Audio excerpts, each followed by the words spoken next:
3일 후면 죽습니다. 목이 잘릴 것입니다. 로마 황제의 사형 선고가 떨어졌습니다.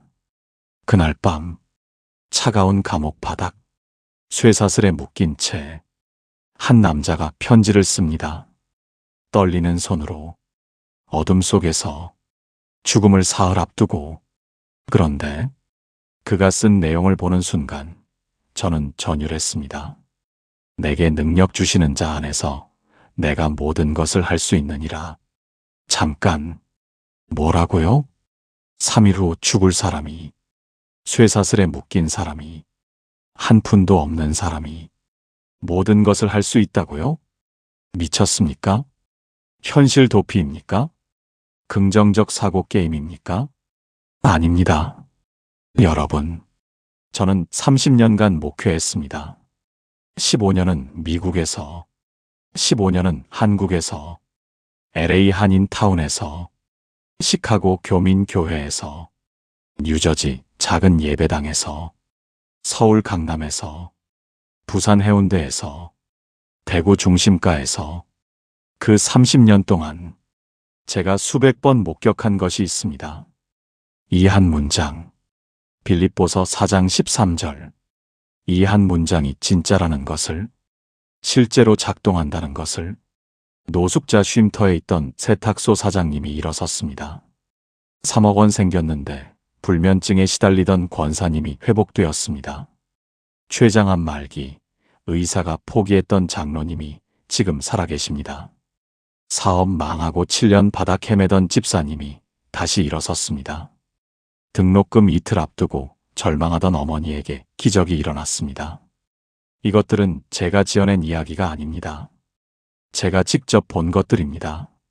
제가 그분들의 눈물을 닦아드렸고, 제가 그분들과 새벽에 무릎 꿇고 기도했고, 제가 그분들이 쓰러졌다가 일어서는 과정을 옆에서 지켜봤습니다. 미국에서도, 한국에서도, 젊은 사람에게도, 나이 든 사람에게도, 부자에게도, 가난한 사람에게도 똑같은 일이 일어났습니다. 왜입니까? 왜 이 한 문장이 이렇게 강력합니까? 왜 2000년 전 감옥에서 죽어가던 한 남자가 쓴 이 한 문장이 2025년 LA 한인타운과 서울 강남에서도 작동합니까? 오늘 저는 여러분과 함께 빌립보서 4장에 숨겨진 7가지 능력의 비밀을 발견하려고 합니다. 이것은 제가 가르치는 게 아닙니다. 사실 고백하자면 저도 미국 목회 15년 하면서 이 말씀의 능력을 몰랐습니다. 설교는 100번도 넘게 했습니다. 하지만 진짜로 믿지는 않았습니다. 그런데 성도들이 변하는 걸 보면서 배웠습니다. 노숙자 쉼터에서 김 집사님을 만났을 때, 병원 중환자실에서 박 장로님이 회개할 때, 새벽 기도실에서 이 권사님이 울 때, 저는 깨달았습니다. 아, 이 말씀은 진짜다. 이 능력은 실제로 작동한다. 한국 돌아와서 또 15년, 똑같은 일을 목격했습니다.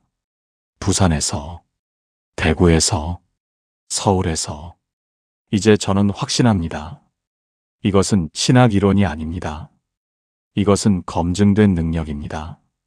2000년 동안 수백만 명이 경험한 능력입니다. 그리고 오늘 당신도 이 능력을 경험하게 될 것입니다. 1시간, 이 영상을 끝까지 들어주십시오.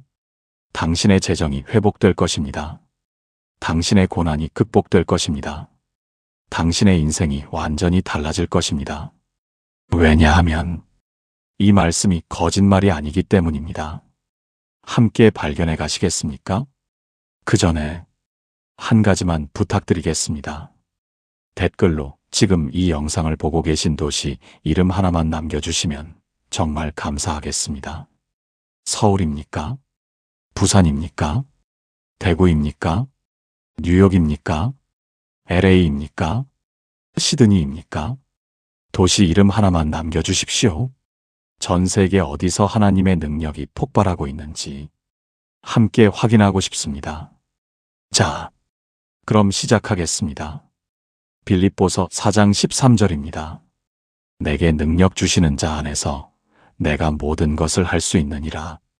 이 한 문장이 한 남자의 인생을 바꿨습니다. 2005년 제가 LA 한인타운에서 목회할 때였습니다. 김 집사님이라는 분이 계셨습니다. 세탁소를 운영하고 계셨습니다. 10년 넘게 성실하게 일하셨습니다. 그런데 2008년 경제 위기가 왔습니다. 손님이 끊기기 시작했습니다. 월세를 밀리기 시작했습니다. 빌려준 돈은 돌아오지 않았습니다. 세탁소 문을 닫아야 했습니다. 김 집사님은 절망했습니다. 미국에 이민 온 지 15년. 그동안 모은 게 전부 날아갔습니다. 아파트도 나가야 했습니다. 그는 차에서 잤습니다. 한국말도 서툰 미국에서 50이 넘은 나이에 다시 시작하기가 너무 막막했습니다. 어느 날 저는 김 집사님을 노숙자 쉼터에서 만났습니다. 교회 봉사 갔다가 우연히 발견했습니다. 집사님, 여기서 뭐 하세요? 김 집사님은 고개를 돌렸습니다. 창피해서 말도 못하셨습니다. 저는 그를 교회로 데려왔습니다. 같이 기도했습니다. 그리고 빌립보서 4장을 펼쳤습니다. 집사님, 이 말씀 한번 읽어보세요. 김 집사님이 떨리는 목소리로 읽었습니다. 내게 능력 주시는 자 안에서 내가 모든 것을 할 수 있느니라. 그리고 울기 시작했습니다. 목사님, 정말 그럴까요? 이런 저에게도 다시 일어설 능력을 주실까요? 저는 말했습니다. 집사님, 이 말씀을 쓴 바울은 감옥에서 이 말을 썼습니다. 집사님보다 더 어려운 상황이었습니다. 하지만 그는 능력을 경험했습니다. 집사님도 경험하실 겁니다. 그날부터 김 집사님은 교회에 나오기 시작했습니다. 새벽 기도에 빠지지 않았습니다. 빌립보서 4장을 암송했습니다. 저는 교회 식당에서 설거지 일을 소개해드렸습니다. 하루 8시간, 최저 임금이었습니다. 하지만 김 집사님은 감사했습니다. 석 달이 지났습니다. 식당 주인이 김 집사님의 성실함을 알아봤습니다. 김 씨, 저녁 시간대 매니저 해볼래요? 시급 더 드릴게요. 6개월이 지났습니다. 작은 원룸을 얻었습니다. 차에서 앉아도 되었습니다. 1년이 지났습니다. 김 집사님은 저금을 시작했습니다. 매달 500불씩 적은 돈이었지만 꾸준히 모았습니다. 2년이 지났습니다. 한인타운에 작은 세탁소가 매물로 나왔습니다. 저는 김 집사님과 함께 기도했습니다. 하나님, 이게 주님의 뜻이면 길을 열어주소서. 교회 성도들이 도왔습니다. 누구는 2,000불, 누구는 500불, 10불, 20불씩 모았습니다. 교회가 힘을 합쳐서 계약금을 만들었습니다. 김 집사님은 다시 세탁소를 시작했습니다. 이번에는 달랐습니다. 장사가 잘 될 때도 교만하지 않았습니다. 어려울 때도 낙심하지 않았습니다. 매일 아침 빌립보서 4장을 읽었습니다. 5년이 지났습니다. 김 집사님은 빚을 다 갚았습니다. 세탁소가 안정되었습니다. 7년이 지난 2015년 제가 한국으로 돌아오기 직전에 김 집사님이 찾아오셨습니다. 목사님, 제가 2,000불 헌금합니다. 목사님, 선교 사역에 쓰세요. 저는 놀랐습니다. 집사님, 2,000불이면 큰 돈인데요. 김 집사님이 말씀하셨습니다. 목사님, 저는 노숙자 쉼터에서 일어났습니다. 내 능력이 아닙니다. 내게 능력 주시는 자가 계셔서 가능했습니다. 이 돈은 제 돈이 아닙니다. 하나님이 주신 겁니다. 다시 하나님께 드리는 겁니다. 저는 그 말을 듣고 울었습니다. 여러분, 이게 빌립보서 4장의 능력입니다. 노숙자 쉼터에서 세탁소 사장으로, 절망에서 감사로, 내 능력에서 하나님의 능력으로. 당신은 지금 어디에 있습니까? 혹시 김 집사님처럼 바닥에 있습니까? 그렇다면 이 말씀을 붙잡으십시오. 내게 능력 주시는 자가 당신을 일으키실 것입니다. 빌립보서 4장 11절부터 12절입니다. 내가 궁핍함으로 말하는 것이 아니니라. 어떠한 형편에든지 나는 자족하기를 배웠노라. 나는 비천에 처할 줄도 알고 풍부에 처할 줄도 알아. 바울은 양쪽을 다 경험한 사람입니다. 가난도 경험했고 풍요도 경험했습니다. 그런데 그가 발견한 게 뭡니까? 자족입니다. 어떤 상황에서도 흔들리지 않는 마음입니다. 2016년 제가 한국 돌아와서 서울에서 목회할 때였습니다. 이 권사님이라는 분이 계셨습니다. 평생 가난하게 사셨습니다. 남편 일찍 돌아가시고 혼자서 4자녀 키우셨습니다. 식당 주방에서 20년 넘게 일하셨습니다. 교회는 꾸준히 나오셨습니다. 헌금은 적었지만 새벽 기도는 빠지지 않으셨습니다. 항상 감사했습니다. 그런데 2018년 이 권사님이 살던 빌라가 재개발 구역에 들어갔습니다. 보상금이 3억 원 나왔습니다. 이 권사님은 처음에는 기뻤습니다. 하나님 감사합니다. 평생 가난하게 살았는데 드디어 좀 살겠네요. 자녀들 결혼 자금도 주고 남은 돈으로 작은 아파트를 샀습니다. 월세도 들어오기 시작했습니다. 그런데 6개월쯤 지나면서 저는 이 권사님이 이상하다는 걸 눈치챘습니다. 새벽 기도에 안 나오기 시작했습니다. 예배 후에 빨리 집에 가셨습니다. 얼굴에 근심이 가득했습니다. 저는 신방을 갔습니다. 권사님, 요즘 왜 새벽 기도 안 나오세요? 편찮으세요? 이 권사님이 울기 시작했습니다. 목사님, 저 이상합니다. 돈이 생기고 나서 오히려 더 불안해졌어요. 가난할 때는 잠을 잘 잤는데 이제는 밤마다 깨서 월세 걱정, 세금 걱정, 자녀들 걱정, 머리가 아파요. 저는 깨달았습니다. 이 권사님이 돈의 노예가 되고 있구나. 저는 이 권사님과 함께 빌립보서 4장을 펼쳤습니다. 권사님, 이 말씀 보세요. 바울은 비천에 처할 줄도 알고 풍부에 처할 줄도 안다고 했습니다. 권사님은 평생 비천에 처하는 법은 아셨어요. 이제 풍부에 처하는 법을 배우셔야 합니다. 목사님, 무슨 뜻이에요? 가난할 때는 하나님만 의지했잖아요. 이제 돈이 생기니까 돈을 의지하고 계세요. 그게 문제입니다. 이 권사님은 그제야 깨달았습니다. 아, 제가 하나님보다 돈을 더 붙잡고 있었네요. 그날 밤 이 권사님은 회개하고 기도했습니다. 다음 주 이 권사님이 저를 찾아오셨습니다. 목사님, 저 결단했습니다. 3천만 원 헌금하겠습니다. 저는 놀랐습니다. 권사님, 3천만 원이면 큰 돈인데요. 괜찮으세요? 목사님, 괜찮습니다. 가난할 때는 11조도 제대로 못 드렸어요. 이제 드릴 수 있을 때 드리고 싶습니다. 이게 제 마음의 자유를 위한 겁니다. 이 권사님은 3천만 원을 교회 건축 헌금으로 드렸습니다. 놀라운 일이 일어났습니다. 헌금을 드린 후 이 권사님의 얼굴이 밝아졌습니다. 불면증이 사라졌습니다. 새벽 기도에 다시 나오기 시작했습니다. 2년이 지난 지금 이 권사님은 매달 가난한 이웃을 돕고 계십니다. 통장 잔고는 줄었지만 마음은 더 평안합니다. 이 권사님이 간증하셨습니다. 목사님, 저는 이제 압니다. 돈이 문제가 아니라는 것을요. 가난할 때도 평안할 수 있고 부자일 때도 평안할 수 있어요. 중요한 건 내 마음이 어디에 고정되어 있느냐입니다.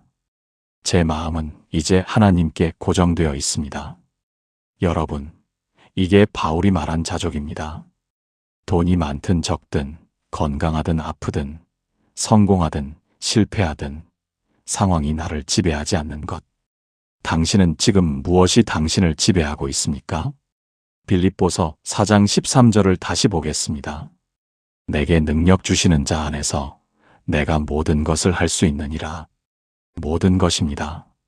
재정도 포함됩니다. 사업도 포함됩니다. 그런데 죽음도 포함됩니까? 2012년 제가 시카고에서 목회할 때였습니다.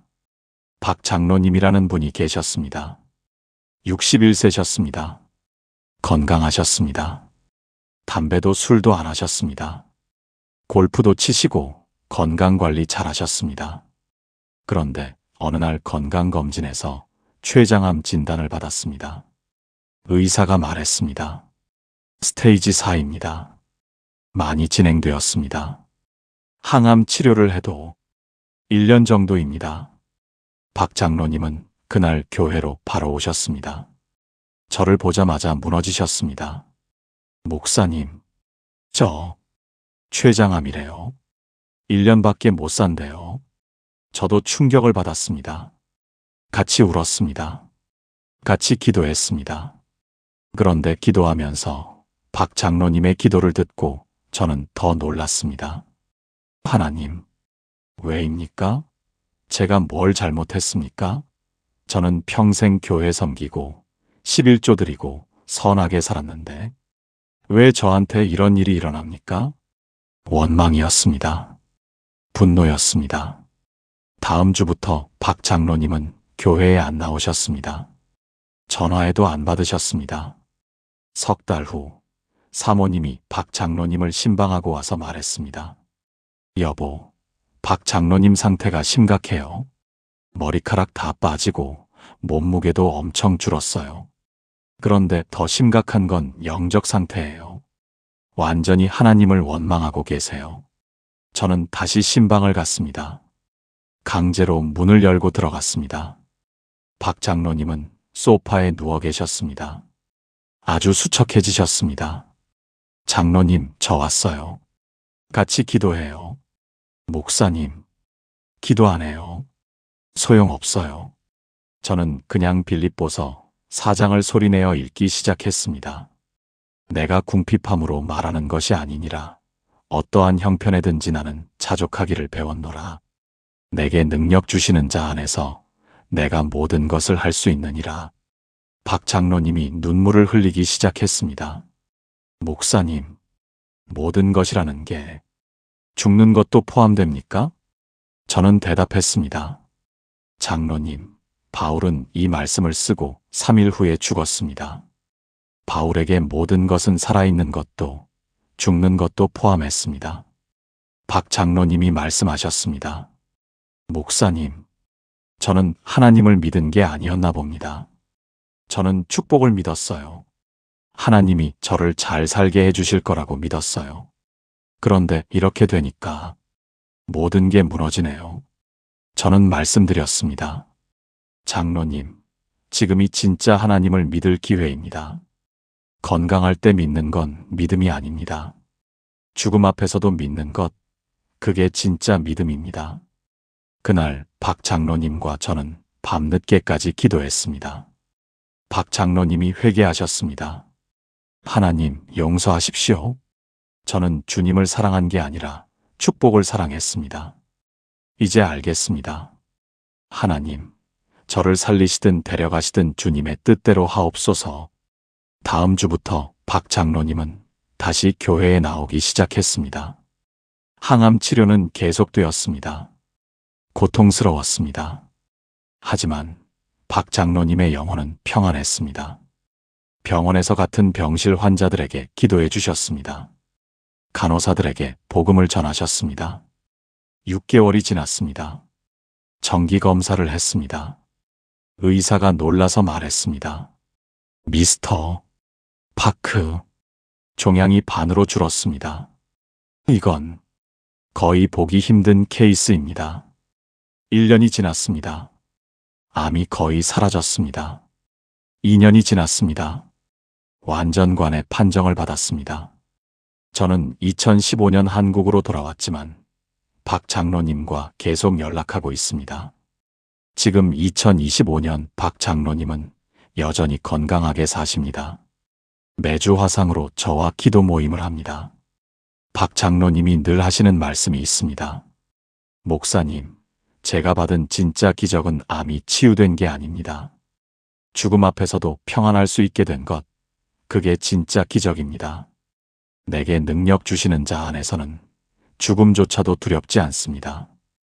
여러분, 당신은 지금 무엇을 두려워하고 있습니까? 박 장로님이 경험한 그 능력이 당신에게도 있습니다. 빌립보서 4장 12절 후반부입니다. 배부름과 배고픔과 풍부와 궁핍에도 처할 줄 아는 일체의 비결을 배웠노라. 일체의 비결, 모든 상황에 적응하는 비결, 흔들리지 않는 비결. 2018년 제가 부산에서 부흥회를 인도할 때였습니다. 최 장로님이라는 분을 만났습니다. 30년 신앙생활 하신 분이었습니다. 그런데 최 장로님의 신앙 이야기를 듣고 저는 놀랐습니다. 30대의 사업으로 큰 돈을 버셨답니다. IT 회사를 운영하셨는데 정말 잘 나가셨답니다. 그때 교회도 다니기 시작하셨습니다. 하지만 솔직히 신앙은 형식적이었답니다. 하나님이 나를 축복하시는 거야. 내가 능력이 있으니까 이렇게 생각하셨답니다. 40대 초반에 회사가 망했습니다. IMF 이후 최악의 IT 불황이 왔습니다. 최 장로님 회사도 넘어갔습니다. 7년 동안 바닥을 헤맸습니다. 여러 일을 하셨습니다. 대리운전도 하고 보험 영업도 하고 겨우겨우 생활하셨습니다. 그 7년 동안 교회는 나갔지만 마음은 원망뿐이었답니다. 그런데 어느 날 새벽 기도회에서 목사님이 빌립보서 4장을 강해했답니다. 바울은 부자였을 때도 가난했을 때도 하나님을 의지했습니다. 왜냐하면 능력이 자기에게 있지 않고 하나님께 있다는 것을 알았기 때문입니다. 최 장로님은 그 순간 깨달았답니다. 아, 내가 잘 나갈 때는 하나님을 의지하지 않았구나. 내 능력만 믿고 살았구나. 그날부터 최 장로님은 자세를 바꾸셨습니다. 매일 새벽 기도를 나가기 시작했습니다. 보험 영업을 하면서도 기도했습니다. 하나님, 이 일도 주님이 주신 거라면 감사합니다. 3년이 지났습니다. 최 장로님이 일하던 보험회사에서 인정을 받기 시작했습니다. 5년이 지났습니다. 지점장으로 승진하셨습니다. 7년이 지났습니다. 독립해서 자기 보험 대리점을 차리셨습니다. 10년이 지난 지금 최 장로님은 안정적인 사업을 하고 계십니다. 부흥회 후에 최 장로님이 저와 식사하면서 말씀하셨습니다. 목사님, 저는 2번 모든 것을 경험했습니다. 잘 나갈 때도 경험했고 바닥도 경험했습니다. 그런데 이제는 압니다. 잘 나갈 때가 더 위험하더라고요. 왜냐하면 하나님 없이 살 수 있다고 착각하게 되거든요. 오히려 바닥에 있을 때 하나님을 더 깊이 만났습니다. 저는 물었습니다. 장로님, 그럼 다시 돈을 버시면서도 그 마음 유지하세요? 최 장로님이 웃으시면서 말씀하셨습니다. 목사님, 저는 이제 매달 수익의 30%를 하나님 나라를 위해 씁니다. 11조 10%, 선교 헌금 10%, 구제 10%. 그렇게 하니까 제 마음이 돈에 매이지 않습니다. 제가 주인이 아니라 하나님이 주인이라는 걸 매달 확인하는 겁니다. 저는 그 말을 듣고 은혜를 받았습니다. 여러분, 하나님은 때때로 우리를 풍족에서 궁핍으로, 궁핍에서 풍족으로 인도하십니다. 왜 그러실까요? 우리가 상황이 아니라 하나님 자신을 의지하게 하기 위해서입니다. 당신은 지금 어디에 있습니까? 그 어느 곳에 있든 하나님을 의지하십시오. 빌립보서 4장 19절 말씀입니다. 나의 하나님이 그리스도 예수 안에서 영광 가운데 그 풍성한 대로 너희 모든 쓸 것을 채우시리라. 이 구절은 성경에서 가장 위대한 약속 중 하나입니다. 2007년 제가 뉴저지에서 목회할 때였습니다. 정 집사님이라는 분이 계셨습니다. 이혼 후 혼자서 2자녀를 키우고 계셨습니다. 간호사로 일하셨습니다. 생활비는 빠듯했습니다. 아이들 교육비는 늘 부족했습니다. 하지만 정 집사님은 불평하지 않으셨습니다. 그런데 2008년 정 집사님이 일하던 병원이 구조조정을 했습니다. 정 집사님도 해고되었습니다. 실업수당을 받았지만 충분하지 않았습니다. 렌트비를 내기도 빠듯했습니다. 어느 날 큰아들이 대학 합격 통지서를 받았습니다. 좋은 대학이었습니다. 정 집사님은 기뻤지만 동시에 걱정이 되었습니다. 등록금이 문제였습니다. 25,000불이었습니다. 학자금 대출을 신청했지만 서류 문제로 불가능했습니다. 등록 마감일까지 이틀 남았습니다. 정 집사님은 그날 밤 교회에 오셨습니다. 새벽 기도 시간도 아닌데 오셨습니다. 예배당에서 혼자 울고 계셨습니다. 하나님, 저는 이제 어떻게 해야 합니까? 아이가 대학을 못 가게 생겼습니다. 저는 정 집사님과 함께 기도했습니다. 그리고 빌립보서 4장 19절을 펼쳤습니다. 집사님, 이 말씀 보세요. 나의 하나님이 그리스도 예수 안에서 영광 가운데 그 풍성한 대로 너희 모든 쓸 것을 채우시리라. 하나님은 우리의 필요를 아십니다. 목사님, 하지만 이틀밖에 안 남았는데요. 집사님, 하나님의 타이밍을 믿으세요. 다음 날 아침 교회 사모님에게서 전화가 왔습니다. 여보, 어젯밤에 기도하는데 정 집사님 생각이 계속 나는 거예요. 우리 교회에 장학금 기금이 있잖아요. 정 집사님, 아들 도와주면 안 될까요? 저는 바로 당회를 소집했습니다. 장로님들과 상의했습니다. 정 집사님, 아들 등록금, 교회 장학금으로 지원하면 어떻겠습니까? 장로님들이 동의하셨습니다. 그렇게 합시다. 정 집사님, 평소에 얼마나 충성스럽게 섬겨왔습니까? 그날 오후 저는 정 집사님께 전화했습니다. 집사님, 교회에서 등록금 전액을 장학금으로 지원하기로 결정했습니다. 전화기 너머로 정 집사님의 울음소리가 들렸습니다. 목사님, 하나님, 진짜 채우시는 하나님이십니다. 2년 후 둘째 아들도 대학에 갔습니다. 이번에는 정 집사님이 다시 취직해서 스스로 등록금을 낼 수 있었습니다. 4년 후 첫째 아들이 대학을 졸업했습니다. 좋은 회사에 취직했습니다. 7년이 지난 지금 정 집사님의 두 아들은 모두 잘 지내고 있습니다. 정 집사님이 제게 카톡으로 보낸 메시지가 있습니다. 목사님, 저는 이제 압니다. 하나님은 우리의 모든 쓸 것을 아시고 채우신다는 것을요. 당신의 타이밍에, 당신의 방법으로, 당신의 영광으로 채우십니다. 저는 그것을 경험했습니다. 여러분, 당신에게 지금 부족한 것이 무엇입니까? 하나님은 약속하셨습니다.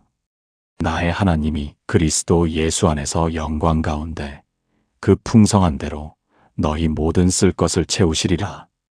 이것은 빈 약속이 아닙니다. 이것은 검증된 약속입니다. 빌립보서 4장 20절 말씀입니다. 하나님 곧 우리 아버지께 세세 무궁하도록 영광을 돌릴지어다. 아멘. 바울은 이 모든 말씀의 결론을 하나님께 영광으로 돌립니다. 2019년 제가 대구에서 부흥회를 인도할 때였습니다. 강 권사님이라는 분을 만났습니다. 60대 중반이셨습니다. 부흥회 후 개인적으로 간증을 들려주셨습니다. 강 권사님은 20대 때 결혼하셨습니다. 남편과 함께 작은 식당을 운영하셨습니다. 30년 동안 열심히 일하셨습니다. 교회도 꾸준히 다니셨지만 헌금은 항상 적었답니다. 11조도 제대로 못 드렸답니다. 권사님, 왜 11조를 못 드리셨어요? 목사님, 저는 항상 생각했어요. 나중에 돈 좀 모이면 많이 드리자. 지금은 생활이 빠듯하니까 조금만 드리자. 그렇게 30년을 살았어요. 50대 후반에 식당 장사가 잘 되기 시작했답니다. 장사가 정말 잘 됐답니다. 1년에 순수익이 5천만 원 넘게 났답니다. 권사님, 그럼 그때 헌금 많이 드리셨겠네요? 강 권사님이 고개를 저으셨습니다. 아니요, 목사님. 그때도 안 드렸어요. 이상하게 돈이 생기니까 오히려 더 아까운 거예요. 자식들 결혼 자금도 모아야 하고 노후 준비도 해야 하고 그러다 보니 헌금은 여전히 적었어요. 그럼 언제 변하셨어요? 62세 되던 해였어요. 건강검진에서 당뇨 합병증이 발견됐어요. 의사가 말했어요. 앞으로 5년 안에 신장 투석할 수도 있다고. 그날 강 권사님은 충격을 받았답니다. 30년 동안 모은 돈이 무슨 소용일까? 건강을 잃으면 다 소용없는데. 그날 밤 강 권사님은 기도했답니다.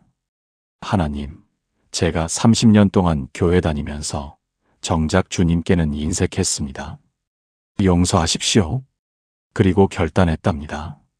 하나님, 제가 그동안 못 드린 11조를 계산해서 드리겠습니다. 30년 동안 못 드린 11조를 계산해보니 약 3천만 원이었답니다. 주변 사람들이 말렸답니다. 권사님 미쳤어요? 그걸 왜 한꺼번에 드려요? 병원비도 들어갈 텐데. 하지만 강 권사님은 확신했답니다. 아니요. 제가 건강할 때 드려야 해요. 아프면 못 드립니다. 지금 드려야 합니다. 강 권사님은 3천만 원을 교회에 헌금했답니다. 그리고 놀라운 일이 일어났답니다. 헌금을 드린 후 강 권사님의 마음에 평안이 찾아왔답니다. 돈이 줄었는데 오히려 기쁨이 넘쳤답니다. 6개월 후 정기 검진을 했는데 당뇨 수치가 정상으로 돌아왔답니다. 의사가 놀랐답니다. 2년이 지난 지금 강 권사님은 건강하게 지내십니다. 여전히 식당을 운영하십니다. 그런데 이제는 수익의 30%를 하나님 나라를 위해 쓰신답니다. 강 권사님이 말씀하셨습니다. 목사님, 저는 이제 압니다. 하나님께 영광 돌리는 게 먼저라는 것을요. 내가 받는 게 목적이 아니라 하나님께 영광 돌리는 게 목적입니다. 그런데 신기하게도 하나님께 영광 돌리면 하나님이 더 채워주십니다. 여러분, 당신은 누구에게 영광을 돌리고 있습니까? 모든 좋은 것은 하나님으로부터 옵니다. 그러므로 모든 영광도 하나님께 돌려야 합니다. 빌립보서 4장 9절 말씀입니다. 너희는 내게 배우고 받고 듣고 본 바를 행하라. 그리하면 평강의 하나님이 너희와 함께 계시리라. 평강의 하나님.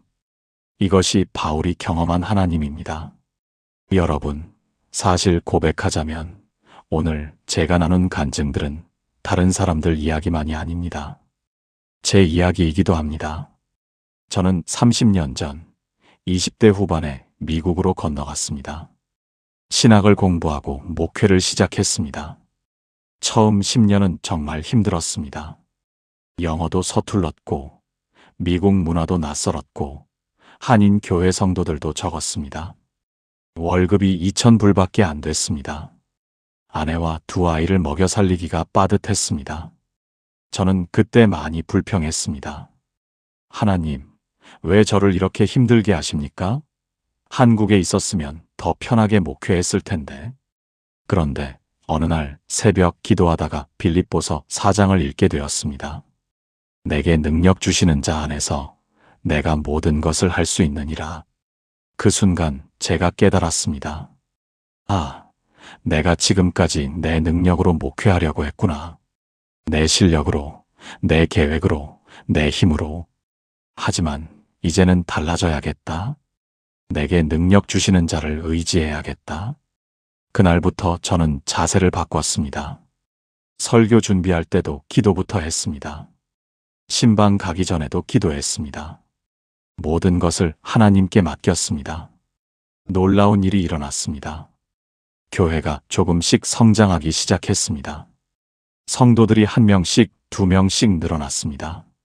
5년 후에는 100명이 넘었습니다. 하지만 더 놀라운 것은 제 마음의 변화였습니다. 교회가 크든 작든, 월급이 많든 적든 저는 평안했습니다. 왜냐하면 제가 의지하는 것이 상황이 아니라 하나님이었기 때문입니다. 15년간 미국에서 목회하면서 저는 수많은 성도들을 만났습니다. 오늘 제가 나눈 LA 김 집사님, 시카고 박 장로님, 뉴저지 정 집사님 같은 분들을 직접 목회 현장에서 만났습니다. 그분들이 변하는 과정을 지켜보면서 저도 배웠습니다.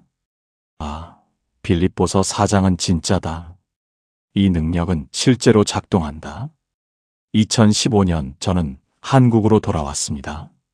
15년 만에 돌아온 한국은 많이 변해 있었습니다. 한국에서 다시 목회를 시작했습니다. 서울, 부산, 대구를 오가며 성도들을 만났습니다. 놀라운 것은 한국 성도들에게도 똑같은 일이 일어난다는 것이었습니다. 서울 이권사님이 부동산으로 번 돈의 노예가 되었다가 자유로워졌습니다. 부산 최 장로님이 사업 실패 후 진짜 믿음을 배웠습니다. 대구 강권사님이 30년 만에 진짜 헌금을 드렸습니다.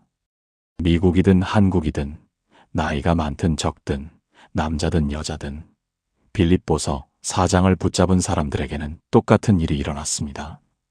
재정이 회복되었습니다. 고난이 극복되었습니다. 평안이 찾아왔습니다. 지금 저는 60대가 되었습니다. 30년 목회를 돌아보면서 확신하게 된 것이 있습니다.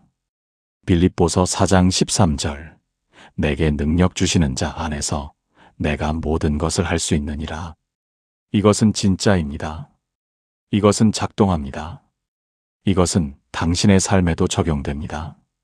여러분, 저는 30년간 이것을 목격했습니다. 미국에서도 한국에서도 젊은 사람에게도 나이 든 사람에게도 이 능력은 실제합니다. 사랑하는 여러분, 우리는 지금까지 빌립보서 4장에 숨겨진 7가지 능력의 비밀을 함께 발견했습니다. 첫 번째, LA 세탁소 김 집사님을 통해 노숙자 쉼터에서도 일어설 수 있는 능력을 배웠습니다. 두 번째, 서울 이권사님을 통해 돈이 많아도 자족하는 비결을 배웠습니다. 세 번째, 시카고 박 장로님을 통해 죽음 앞에서도 평안할 수 있는 능력을 배웠습니다.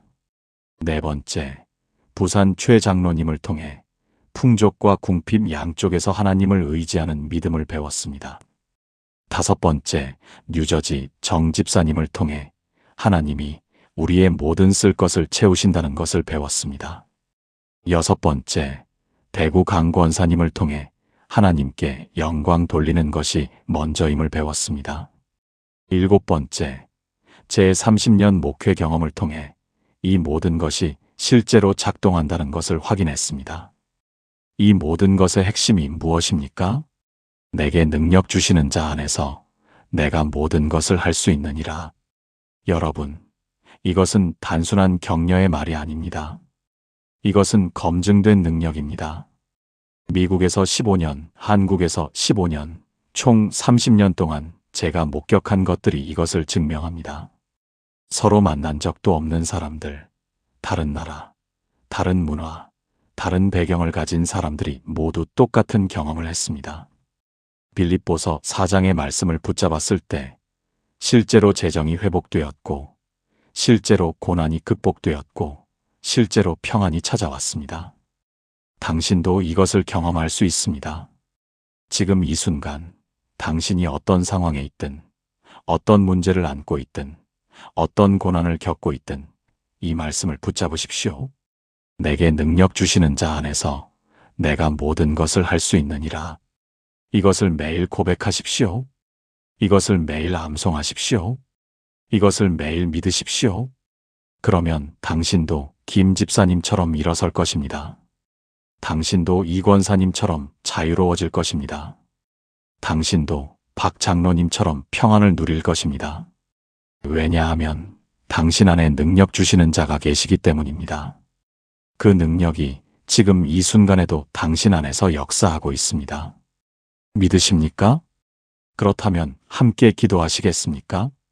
사랑의 하나님 아버지, 오늘 이 말씀을 통해 우리에게 말씀해 주셔서 감사합니다. 내게 능력 주시는 자 안에서 모든 것을 할 수 있다는 이 놀라운 약속을 주셔서 감사합니다. 이 말씀이 단순한 위로가 아니라 실제로 작동하는 당신의 능력임을 우리가 믿습니다. 지금 이 영상을 듣고 있는 모든 분들, 재정 문제로 고통받는 분들, 질병으로 힘들어하는 분들, 관계의 어려움으로 눈물 흘리는 분들, 미래가 보이지 않아 절망하는 분들 모두에게 이 능력이 임하게 하옵소서. LA에서든 서울에서든 시카고에서든 부산에서든 뉴저지에서든 대구에서든 전 세계 어디에 있든 빌립보서 4장의 말씀이 그들의 삶에 실제로 적용되게 하시고 재정이 회복되고 고난이 극복되고 평안이 찾아오게 하옵소서. 바울처럼 어떤 상황에서도 자족할 수 있는 믿음을 주시고 범사에 감사할 수 있는 마음을 주시고 오직 주님만 의지하는 삶을 살게 하옵소서. 우리의 모든 쓸 것을 아시고 채우시는 하나님, 그리스도 예수 안에서 영광 가운데 그 풍성한 대로 우리의 필요를 채워주옵소서. 그래서 우리가 받은 모든 축복으로 하나님께 영광 돌리며 평강의 하나님을 날마다 경험하며 살게 하옵소서. 이 모든 말씀 우리 주 예수 그리스도의 이름으로 기도드립니다. 아멘. 사랑하는 여러분, 이 영상이 여러분에게 위로와 힘이 되었기를 바랍니다. 저는 30년간 목회하면서 이 말씀의 능력을 직접 목격했습니다. 이것은 진짜입니다. 빌립보서 4장 말씀을 붙잡으십시오. 매일 읽고 암송하고 기도하십시오. 반드시 당신의 삶에 변화가 일어날 것입니다. 이 영상이 도움이 되셨다면 구독과 좋아요, 알림 설정 부탁드립니다. 더 많은 분들께 이 복음이 전해질 수 있도록 공유도 부탁드립니다. 그리고 댓글로 여러분의 간증을 나눠주세요. 여러분의 이야기가 또 다른 누군가에게 큰 힘이 될 것입니다. 다음 영상에서 또 만나겠습니다. 하나님의 은혜가 여러분과 함께 하시기를 축복합니다.